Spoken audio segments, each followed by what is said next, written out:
بسم اللہ الرحمن الرحیم وبہ نستعین انہ خیر ناصر ومعین وصلی اللہ علی محمد وآلہ الطاہرین۔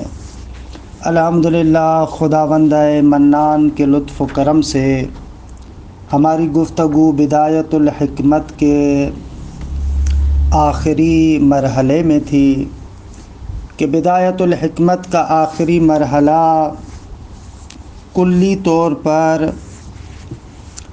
عمدہ 3 مباحث پر مشتمل ہے۔ بحث اول ذات واجب الوجود کے بیان میں، بحث دوم صفات واجب تعالیٰ کے بیان میں، اور بحث سوم افعال باری تعالیٰ کے بیان میں۔ ابھی تک یعنی 8 فصول کے اندر پہلی اور دوسری بحث کو ہم نے تمام کیا۔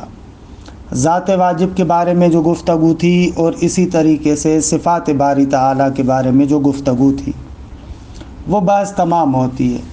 اب یہاں سے فصل 9 سے 9ویں فصل سے آخری فصل تک کے 14 نمبر فصل ہے، وہاں تک فعل حضرت حق کے بارے میں گفتگو ہوگی۔ اچھا، لفظ فعل 2 معنوں کے اندر استعمال ہوتا ہے۔ ایک معنی مصدری فعل یعنی ایجاد، اور دوسرا معنی فعل بمعنی مفعول فعل یعنی وہ موجودات کہ جن چیزوں کو واجب الوجود ایجاد کرتا ہے۔ یہاں پر فعل اسی مفعول کے معنی میں ہے، یعنی وہ وجود جو واجب تعالیٰ سے صادر ہوتا ہے۔ کلی طور پر ایک تقسیم کے اعتبار سے افعال الہی کو 3 حصوں میں تقسیم کر سکتے ہیں۔ بعض موجودات مجردات عقلیہ ہیں، یعنی تجرد تام، عالم عقل بھی اس کو کہتے ہیں۔ دوسرا مرحلہ عالم مثال ہے، یعنی تجرد ہے لیکن تجرد تام نہیں ہے۔ اور تیسرا مرحلہ یا تیسرا فعل عالم مادہ ہے۔ پس یا فعل عقلی ہے، مثالی ہے یا مادی ہے۔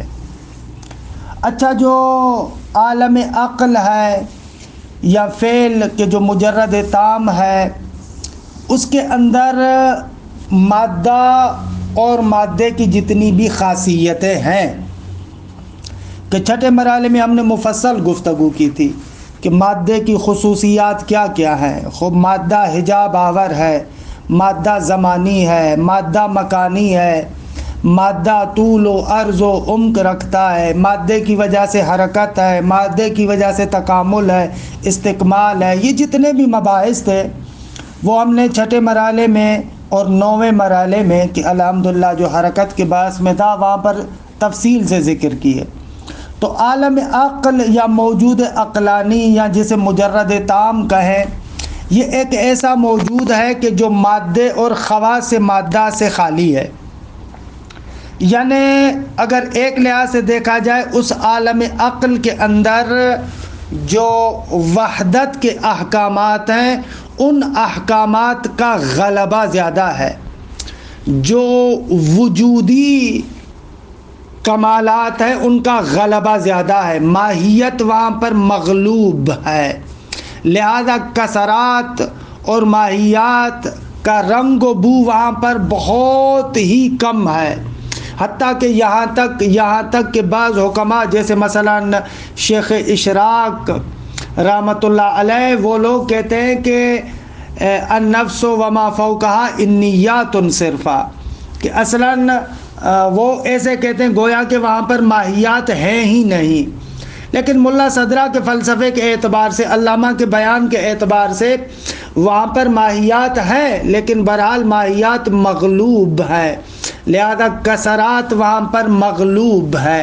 یہ عالم عقل ہے کہ مجرد تام، کہ جس کو شریعت کی زبان میں عالم ملائکہ سے بھی آپ تعبیر کرتے ہیں کہ خوب ملائکہ ایسے ہیں کہ فلسفی زبان میں اگر ہم ان کو کہیں وہ مجردات تام ہیں، یعنی جتنے کمالات بھی ان کے لیے امکان عام سے ممکن تھے وہ سارے کے سارے کمالات ان کے لیے بالفعل موجود ہیں۔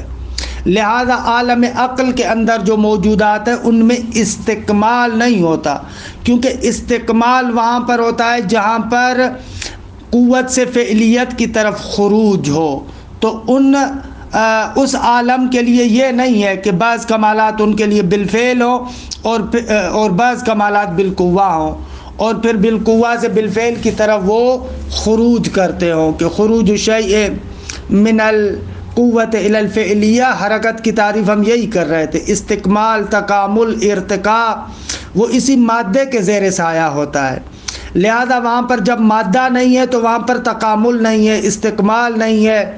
ہر موجود عقلی کی زبان یہ ہوتی ہے وما منا الا لہ مقام معلوم، کہ واقعاً وما منا الا ولہ مقام معلوم، ان کے لیے مقام معلوم ہے، اس سے زیادہ آگے نہیں جا سکتے، وہی ایک خاص ہے۔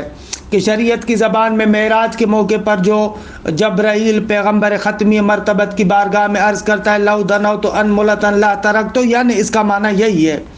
یا نہج البلاغہ کے پہلے خطبے میں جو مثلا ملائکہ کے بارے میں آپ پڑھتے ہیں، بعض ملائکہ ایسے ہیں جو رکوع کی حالت میں ہیں وہ ہمیشہ رکوع کی حالت میں ہیں، جو سجدے کے عالم میں ہیں وہ ہمیشہ سجدے کے عالم میں ہیں، جو قیام کی حالت میں ہیں وہ ہمیشہ قیام کی حالت میں ہیں۔ وہ اس نقطے کو بیان کرا کہ ان کا ارتقاء، استکمال اس کا تصور نہیں ہے، کیونکہ ارتقاء، استکمال، تکامل یہ زیر سائے مادہ ہے، اگر مادہ ہوگا تو یہ چیزیں ہوں گی۔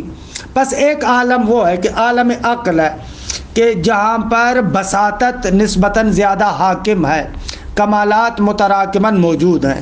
خوب، اس کے نیچے ایک اور عالم آتا ہے جس کو عالم مثال کہتے ہیں۔ خوب، عالم مثال رسمی بیانات کے اعتبار سے وہ عالم مثال بھی عالم مجردات میں سے ہے، لیکن یہ جو عالم مثال ہے اس کے اندر مادہ تو نہیں ہے لیکن آثار مادہ موجود ہے۔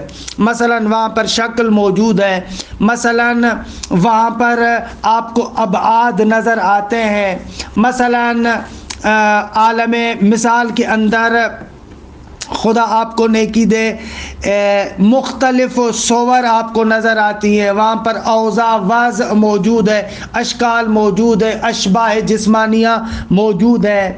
یعنی ایک لحاظ سے دیکھا جائے وہ عالم مثال عالم مادہ کی طرح ہے، جیسے عالم مادہ کے اندر آپ کو اجسام بھی نظر آتے ہیں، مثلا یہاں پر اشکال بھی ہے، مثلا یہاں پر ابعاد بھی ہیں، اوضاع بھی ہیں، یہ اس طریقے سے ساری چیزیں، یہ جو آثار ہیں مادے کے، یہ سارے کے سارے آثار عالم مثال کے اندر موجود ہیں، لیکن عالم مثال کے اندر مادہ نہیں ہے، یعنی اشکال ہے، یعنی جس طریقے سے آپ جسم یہاں پر دیکھتے ہیں وہاں پر بھی جسم ہے، لیکن جو عالم مادہ کے اندر جسم ہے وہ مستقمل ہے، اس کے اندر استکمال آتا ہے، قوت سے فعلیت کی طرف خروج ہے یہاں پر۔ لیکن عالم مثال کے اندر جو جسم ہے اس کے اندر استکمال نہیں ہے، تکامل نہیں ہے، قوت سے فعلیت کی طرف خروج نہیں ہے۔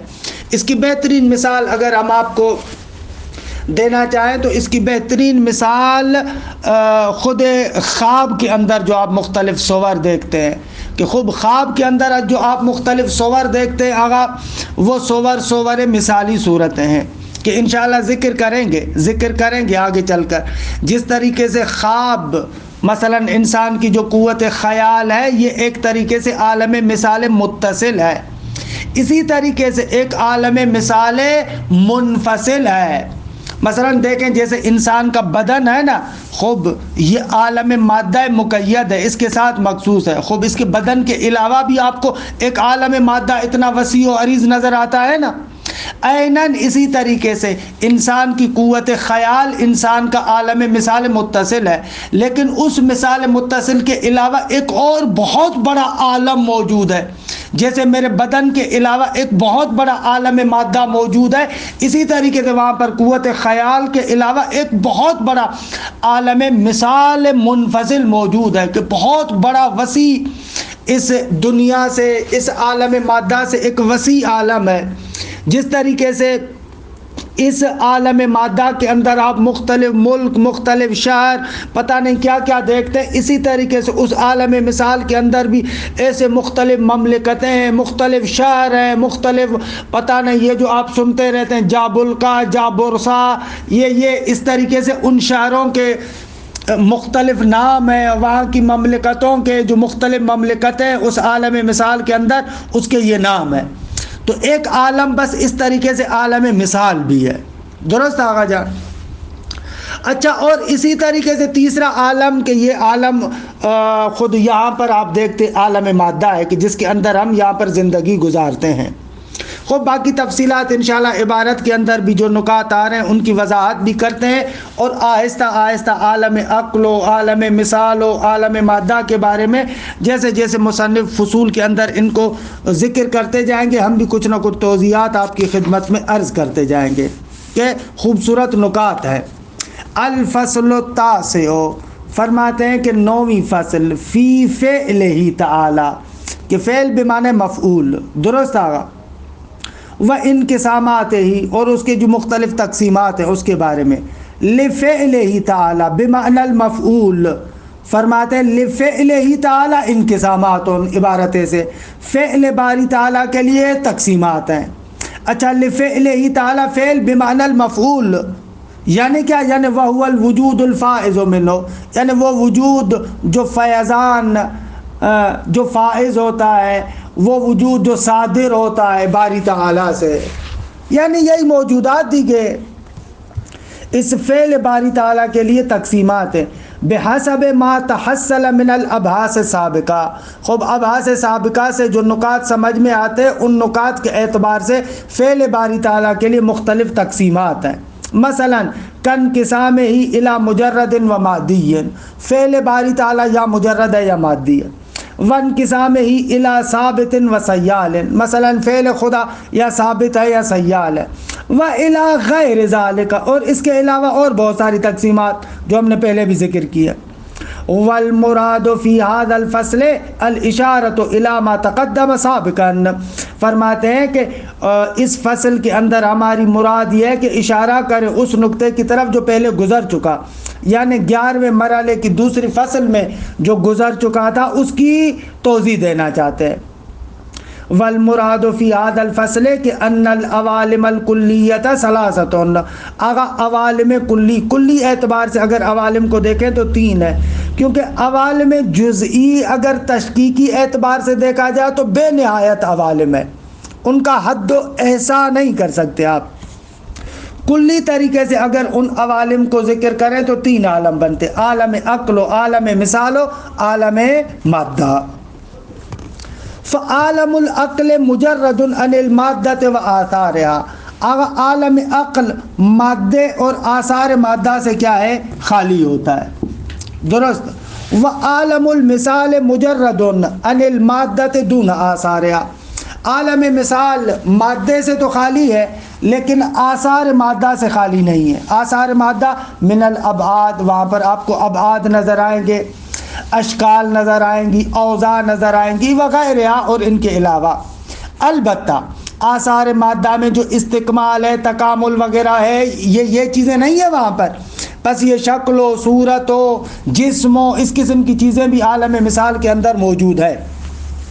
ففی اشباہ جسمانیہ، عالم مثال کے اندر اشباہ جسمانیہ، یعنی وہی مثلا شبہ کہہ رہے ہیں کیونکہ بالاخر مادہ نہیں ہے نا، مثال ہے نا، تو اس اعتبار سے وہاں پر جو اجسام ہیں ان کو تعبیر کریں اشباہ جسمانیہ سے۔ متمثلۃ فی صفت الاجسام، جو تمثل رکھتی ہیں اجسام کی صفت کی صورت میں، جیسے مثلا یہاں پر آپ جسم دیکھ رہے ہیں نا، وہاں پر بھی اسی طریقے سے جسم کا تمثل ہے۔ خود تمثل یہ عالم مثال کے ساتھ تعلق رکھتا ہے، درست آقا۔ التی فی عالم المادہ، وہ اجسام کے جو عالم مادہ کے اندر ہے ان کی صفت کی طرح وہ بھی عالم مثال کے اندر متمثل ہے۔ مثلا جیسے آپ خواب کے اندر دیکھتے ہیں، خوب وہاں پر واقعاً مختلف تمثلات آپ کے سامنے آتے ہیں، مختلف تمثلات کی شکل میں وہ چیزیں آپ کے سامنے ہیں۔ علی نظام کہ یشبہ نظام فی عالم المادہ، اس نظام کے تحت کہ جو نظام شباہت رکھتا ہے عالم مادہ کے نظام کے ساتھ، جیسے عالم مادہ میں آئے نا اسی طریقے سے وہاں پر بھی ہے. غیر ان تعقب بعضها لبعض بالترتب الوجودی بینہا لا بتغیر صورت الى صورت او الى حال او حال الى حال بالخروج من القوت الى الفعل من طریق الحرکہ. کہ یہ خوبصورت نقطہ ہے، اس پر دقت کیجیے گا. سوائے اس کے کہ وہاں پر جو عالم مثال کے اندر آپ مختلف صور کو دیکھتے ہیں، وہاں پر ایسے نہیں ہے جیسے عالم مادہ میں ایک شے قوت سے فعلیت کی طرف خروج کرتی ہے، ایک صورت سے دوسری صورت میں تبدیل ہوتی ہے. مثلا پانی ارتقا پیدا کر کے بخار بن جاتا ہے. عالم مثال میں ایسے نہیں ہے کہ ایک صورت مثلا ایک حالت میں ہے وہاں پر قوت بھی موجود ہے بالقوہ ہے، پھر دوسری صورت میں تبدیل ہو، نہ وہاں پر ان مختلف صورتوں کا ایک دوسرے کے پیچھے آنا ترتب وجودی کے تحت ہے، نہ کہ ایک شے بالقوہ ہے اور بعد میں بالفعل بنتی ہے، نہ اس طریقے سے نہ، کیونکہ بالقوہ سے بالفعل میں تبدیل ہونا یہ استکمال کی بات ہے. لیکن غیر ان تعقب بعضها لبعض، کیونکہ عالم مثال میں بھی ہم دیکھتے ہیں ایک صورت دوسری صورت کے بعد آتی ہے، لیکن وہ تعقب وجودی ہے، ترتب وجودی ہے، نہیں کہ وہاں پر استکمال کی بات ہو.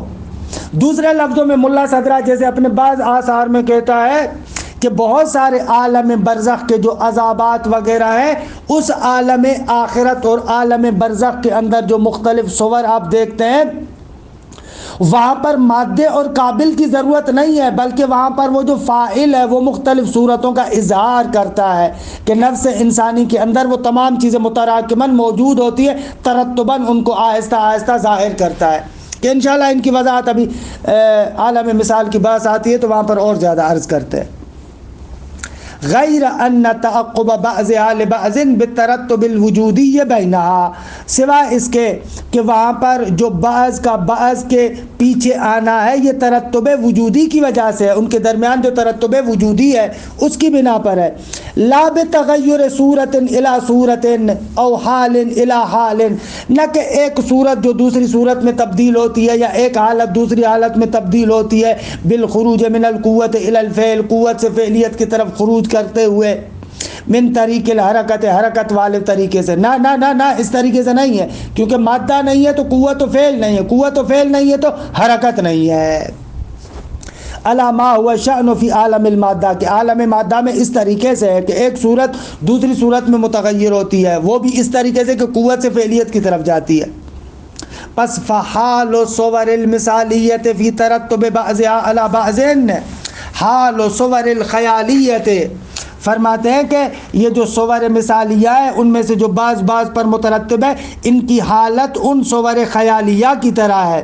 صور الخیالیت من الحرکت والتغیر، صور خیالیہ میں آپ حرکت اور تغیر دیکھتے ہیں، لیکن وہ حرکت و تغیر اصطلاحی نہیں ہے، قوت سے فعلیت کی طرف نکلنا نہیں ہے، وہاں پر اس طریقے سے نہیں ہے، بلکہ وہاں پر حرکت کا تصور ہے، حرکت اور تغیر کا تخیل ہے. خود حرکت نہیں ہے، خود تغیر نہیں ہے، بلکہ حرکت کا تخیل ہے، تغیر کا تخیل ہے، کہ جس کو علامہ یہاں پر تعبیر کر رہے ہیں ترتب وجودی کے ساتھ.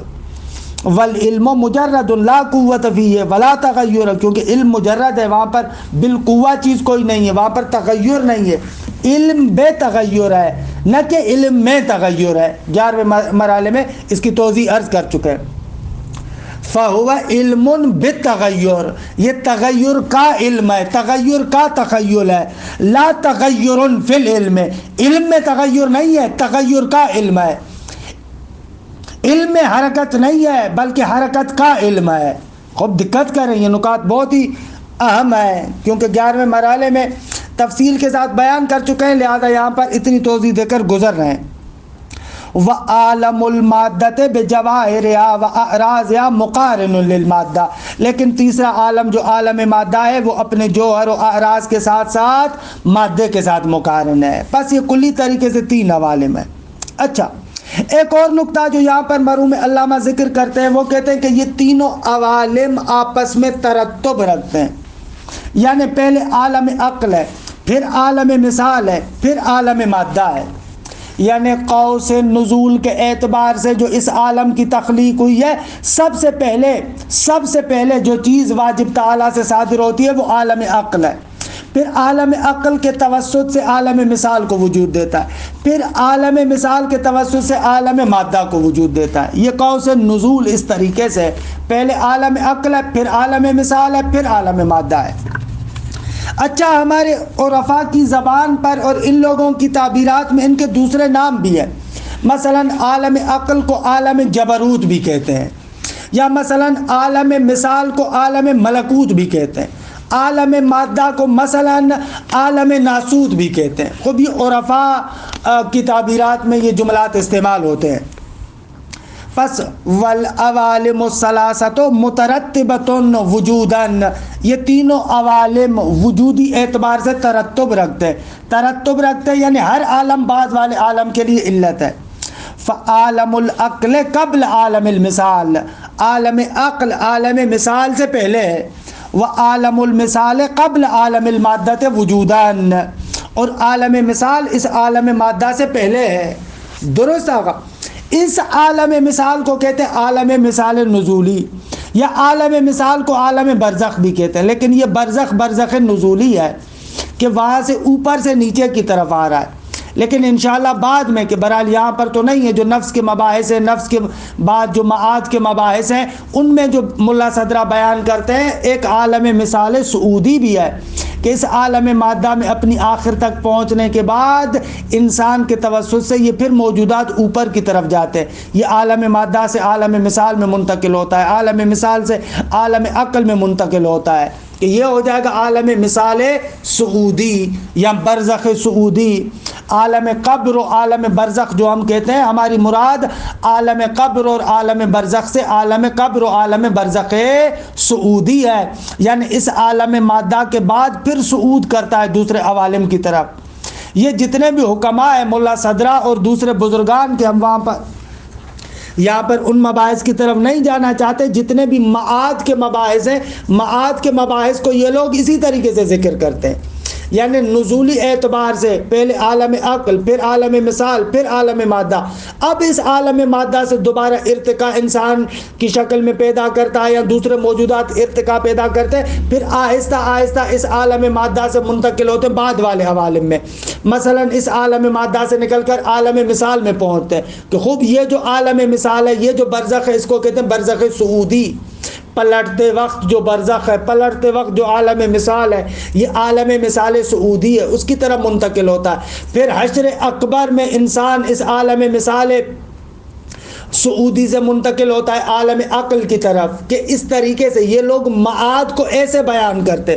ان لوگوں کا ماننا ہے کہ معاد یعنی عوالم کا سیر، یہ لوگ معاد کو ان عوالم کے اندر جستجو کرتے ہیں۔ یہ لوگ ایسے نہیں کہتے جیسے عام طور پر آپ لوگوں کے ذہن میں بیٹھا ہوگا، معاد یعنی یہی عالم دنیا ہوگا، اس کو تہو بالا کر دیں گے، ایک چٹیل میدان بنا دیں گے، اور اسی چٹیل میدان کے اندر پھر دوبارہ جو ہے وہ کیا محشر بپا کیا جائے گا۔ نہ عزیز مان، یہ لوگ معاد کو ایسے بیان نہیں کرتے، یہ عامیانہ اور عوامانہ تصور ہے معاد کے بارے میں۔ لیکن قرآن مجید، روایات آل محمد، دقیق فلسفی مباحث اور عرفاء کا کشف و شہود اس نقطے کو بیان کرتا ہے کہ معاد در حقیقت عوالم کا سیر ہے، عوالم کی طرف دوبارہ پلٹنا ہے۔ کہ بہرحال یہاں پر وہ بحث نہیں، ہم اس میں وارد نہیں ہوتے، لیکن اگر موقع ملا اور مناسب سمجھا تو شاید نفس کے مباحث تتمے کی شکل میں بدایہ کے آخر میں ذکر کرے، تو وہاں پر کچھ چیزیں شاید عرض کرے معاد کے بارے میں۔ بہرحال والعوالم الثلاثۃ مترتبۃ وجوداً، تینوں عالم فرماتے ہیں کہ وجوداً مترتب ہے۔ فعالم العقل قبل عالم المثال، اب عالم المثال قبل عالم المادہ۔ بھائی ایسے کیوں ہے؟ فرماتے ہیں کہ یہ نظام تشکیک کا لازمہ ہے۔ خود تشکیک اس طریقے سے ہے نا کہ ایک شدید ترین وجود کے جو واجب تعالیٰ کا ہے، اب اس کے بعد جیسے وجود تنزل کرتا ہے تو وہاں پر برحال کمالات کا غلبہ ہے، نقائص کمتر ہے، پھر آہستہ آہستہ تنزل کرتا ہے تا ان کے عالم مادہ تک پہنچتا ہے۔ وذلك لأن الفعلیة المحضة التي لا تشوبها قوة لا تشوبها قوة یہ اقوى واشد وجودا مما هو بالقوة محضا. فرماتے ہیں اس لیے کہ جو فعلیت محضہ ہے، عالم عقل فعلیت محضہ ہے کہ جس کے اندر اصلاً کوئی چیز بالقوہ نہیں ہے، یہ فعلیت محضہ اقویٰ ہے، اشد ہے وجود کے اعتبار سے، مما ہوا بالقوت محضاً، اس سے کہ جو بالقوہ محض ہے، خوب اس سے اقویٰ ہے، یا مما ہوا بالقوت محضاً اور تشوبہ قوت، یا محض قوت ہو یا نہ قوت کا اس کے اندر شائبہ ہو، جو فعلیت محض ہے وہ اسے قوی تر ہے. پس فالمفارق قبل المقارن للمادہ، لہذا وہ جو عالم مفارق ہے کہ جو مادے سے کلن خالی ہے، وہ اس عالم سے کہ جو مادے کے ساتھ مقارن ہے اس سے زیادہ قوی ہوگا، اس سے پہلے ہونا چاہیے، اس میں رتبتاً مقدم ہونا چاہیے، کیونکہ تشکیک کا خاصہ یہی ہے. فالمفارق یعنی عالم عقل قبل المقارن للمادہ، ثم العقل المفارق اقل حدودا وقیودا واوسع وابسط وجودا من المثال المجرد. اور اب جب کہ ہم نے عالم مفارق جو مادے سے جدا ہے تو مفارق بھی دو طریقے کا ہے، ایک وہ ہے کہ جو کلن مفارق ہے یعنی حتیٰ نہ مادہ ہے نہ مادے کی خاصیت ہے، اور ایک وہ ہے کہ جو مادے سے تو مفارق ہے لیکن آثار مادہ سے مفارق نہیں ہے. تو ظاہر سی بات ہے کہ جو کلن مادے اور آثار مادہ سے مفارق ہوگا وہ قبل تر ہوگا یعنی عالم عقل. پس ثم العقل المفارق، پس اس کے بعد وہ جو عقل مفارق ہے وہ اقل حدوداً، اس کے اندر قیودات کم تر ہے، وہ زیادہ وسیع ہے، وہ وجود کے اعتبار سے زیادہ بسیط ہے اس مجرد سے کہ جو مجرد مثالی ہے. ثم العقل المفارق اقل حدودا وقیودا واوسع وابسط وجودا، کس سے؟ من المثال المجرد، مثال مجرد سے. وَكُلَّمَا كَانَ الْوُجُودُ أَقْوَى وَأَوْسَعَ، اور جتنا بھی وجود اقوا اور وسیع تر ہوگا، كانت مرتبته في السلسلة المترتبة من حقيقة الوجود المشككة أقدام. تو کیا ہے حقیقت وجود مشککہ کے سلسلہ مراتب میں وہ زیادہ اقدم ہوگا، وہ اس سے پہلے تر ہوگا، کیونکہ جو جتنا قوی ہے، جس کے اندر زیادہ وسعت ہے، وہ اشد المراتب کے زیادہ قوی تر ہوگا.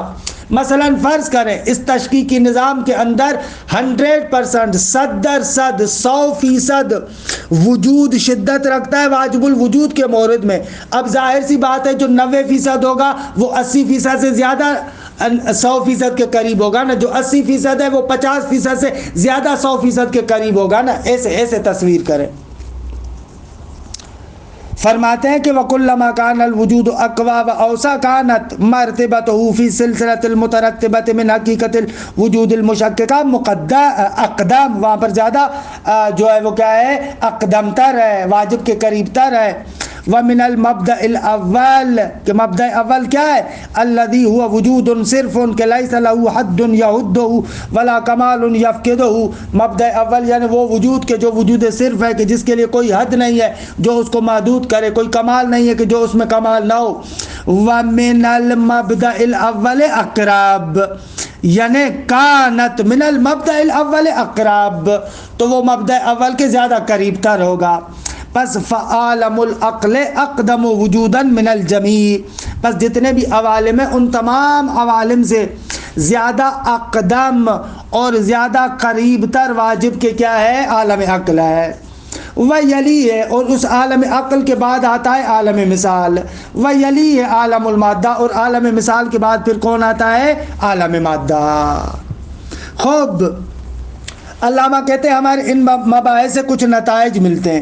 وَيَتَبَيَّنُ بِمَا ذُكِرَ، خوب مذکورہ مباحث سے روشن ہوا کیا؟ ایک، ان ترتیب المذکور ترتیب فی العلیہ، یہ جو عوالم کی ترتیب ہم آپ کو ذکر کر رہے ہیں یہ ترتیب علیت کے اعتبار سے، یعنی عالم عقل عالم مثال کے لیے علت، عالم مثال عالم مادہ کے لیے علت. ای ان عالم العقل علت مفیدۃ لعالم المثال، عالم عقل علت مفیز ہے عالم مثال کے لیے، اور عالم مثال علت مفیدۃ لعالم المادہ، عالم مادہ کے لیے. ایک یہ نقطہ. وَيَتَبَيَّنُ أَيْضًا بِمُعُونَةِ مَا تَقَدَّمَ، خوب ما تقدم جو ہم نے پہلے ذکر کیا اس کی مدد سے. ما تقدم کیا تھا؟ من ان العلت مشتملۃ علی کمال المعلول بناء اعلی و اشرف. ہم نے ذکر کیا تھا کہ ہر علت معلول کے کمالات پر مشتمل ہوتی ہے. خوب ہر علت کے اندر معلول کے تمام کمالات موجود ہوتے ہیں منتہا بناء اعلی و اشرف. علت و معلول کے مباحث میں خوب اس کی توضیحات دی. خوب اس سے سمجھ میں آتا ہے وَيَتَبَيَّن کیا ان العوالم الثلاثۃ متطابقۃ متوافقۃ. کہ خیلی خوب ہے تطابق عوالم کی بات بہت ہی خوبصورت ہے کہ یہ تینوں کے تینوں عوالم آپس میں تطابق رکھتے ہیں، توافق رکھتے ہیں. یعنی اس طریقے سے کہنا چاہتے ہیں جو کچھ عالم مثال کے اندر موجود ہے وہ عالم عقل کے اندر بھی موجود ہے بناء اعلی و اشرف، اور جو کچھ عالم مادہ میں موجود ہے وہ عالم مثال میں بھی موجود ہے بناء اعلی و اشرف اس عالم کے اعتبار سے. بس ہر نیچے والے عالم میں جو کچھ ہے وہ اوپر والے عوالم میں ہے لیکن بناء اعلی و اشرف. یہ قیودات نقائص وہاں پر نہیں ہوتے لیکن بناء اعلی و اشرف وہاں پر موجود ہے. ففی عالم المثال نظام مثالی یضاہی النظام المادی. فرماتے عالم مثال میں خوب ایک نظام مثالی ہے کہ جو عالم مادہ کے ساتھ شباہت رکھتا ہے. جیسے عالم مادہ کے اندر جو نظام ہے نا وہ عالم مثال کے اندر بھی موجود ہے عیناً اسی طریقے سے. منتہا یہاں پر نقائص بہت زیادہ ہے، وہاں پر نقائص نہیں ہے لیکن وہ اشرف منہ، وہ اس سے اشرف تر ہے. وفی عالم العقل ما یطابقہ لکنہ موجود. اور اسی طریقے سے عالم عقل میں جو کچھ موجود یعنی عالم عقل میں بھی موجود ہے ما یطابقہ جو اس عالم نظام مادی اور نظام مثالی کے ساتھ مطابقت رکھتا ہے. درست ہے. لیکنہ موجود بناء ابسط و اجمل، لیکن وہاں پر جو کچھ موجود ہے وہ بناء ابسط ہے، بسیط تر ہے. اجمال یعنی بناء بساطت. جو کچھ یہاں پر کھلا ہوا ہے تفصیلات ہے وہ وہاں پر منبسط طریقے سے بسیط طریقے سے موجود ہے. اور جو کچھ عالم عقل کے اندر موجود ہے وہ یطابقہ النظام الربوبی الموجود فی علم الواجب تعالی. اور جو کچھ عالم عقل کے اندر موجود ہے جو نظام وہاں پر موجود ہے اسی طریقے کا نظام نظام ربوبی میں ہے، ذات الہی کے اندر ہے. منتہا وہاں پر علم باری تعالی میں ہے اسی عالم کے اعتبار سے. فتلخص من جمیع ما ذکرنا ہو. آغا یہ عرض کرنا چاہتے ہیں یہ جتنے بھی عوالم ہیں کہ کلی طور پر فعل کے مرحلے میں 3 عالم ہیں، عالم عقل و عالم مثال و عالم مادہ. اور اگر نظام ربوبی کو عالم لاہوت کو بھی اس کے اندر ضمیمہ کریں تو 4 عوالم ہو جاتے ہیں کہ عالم معرفت تو برحال عالم اسماء و صفات کو خوب بیان کرتے. تو ان عوالم کے اندر ترتب بھی پایا جاتا ہے، تطابق بھی پایا جاتا ہے. یعنی جو نظام علم ربوبی کے اندر موجود ہے وہی تنزل پیدا کرتا ہے تو نظام عقلی بنتا ہے. جو کچھ نظام عقلی کے اندر موجود ہے وہ تنزل پیدا کرتا ہے تو نظام مثالی بنتا ہے. وہ کہ جو نظام مثالی کے اندر موجود ہے وہ تنزل پیدا کرتا ہے تو نظام مادی بنتا ہے. ایسے ہے آگا ان من شیء الا وعندنا خزائنہ کہ کوئی چیز نہیں ہے مگر یہ کہ اس کے خزائن ہمارے پاس موجود ہیں.